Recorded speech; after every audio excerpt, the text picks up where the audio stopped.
Hi, I'm Travis Bannett. I'm the Manager of Research and Development here at SUL4R-PLUS. SUL4R-PLUS manufactures a premium calcium sulphate fertilizer called SUL4R-PLUS, which is used to deliver crops with essential nutrients. A key component of SUL4R-PLUS is flue gas desulphurization gypsum, which is actually a waste product created as coal-fired power plants are scrubbed of harmful sulfur dioxide gases. So we just take that waste product and we give it a new life by turning it into our fertilizer.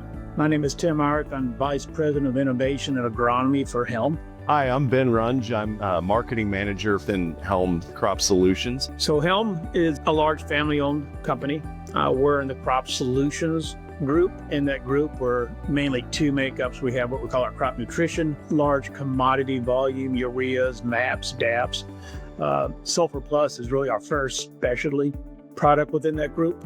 We wanted to measure our carbon footprint and understand how SUL4R-PLUS impacts greenhouse gas emissions from the time we get all of our ingredients until the time that it goes out on farms. Tunley Environmental performed a quantification of the carbon footprint of the SUL4R-PLUS product from cradle to use.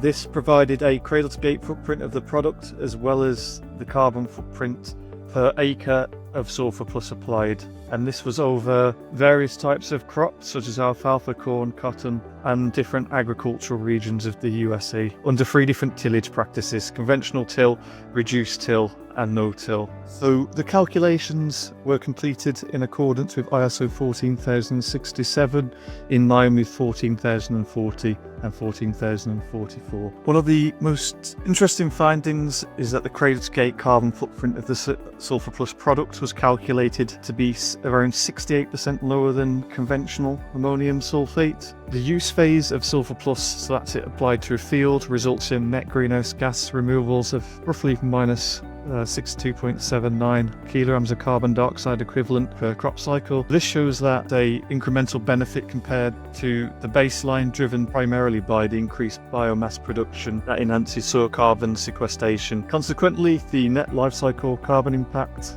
per functional unit was minus 37.56 per acre per crop cycle on average. This assessment has really allowed SUL4R-PLUS to utilize data that we've collected in our field trials over the course of several years and use it in ways that were previously inaccessible to us.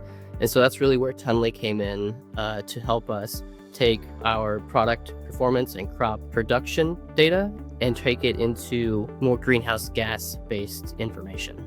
This assessment really identified factors that contribute to SUL4R-PLUS's carbon footprint, and we now know what hotspots for carbon emissions exist in our process and how we can minimize those as we move forward. And we've also learned that over its full life cycle, SUL4R-PLUS actually enhances the removal of atmospheric carbon dioxide compared to croplands that don't receive any SUL4R-PLUS. As an organization, we're committed to our long-term reduction of carbon emissions and being aligned with SUL4R-PLUS to help us hit those goals. It's a key important driver. It also demonstrates our sustainability to outside partners, that we're seeking partnership with organizations that can help us meet those emissions goals in the long term. Tunley's expertise has been incredibly valuable throughout this process. The team at Tunley was really eager to learn about our product, our process, discuss the data we've collected, and really make sure that we're able to accurately represent everything as best possible. There's really only upsides to better understanding your product and your processes, so I would certainly encourage anyone to measure their carbon footprint of the product and to complete a life cycle analysis.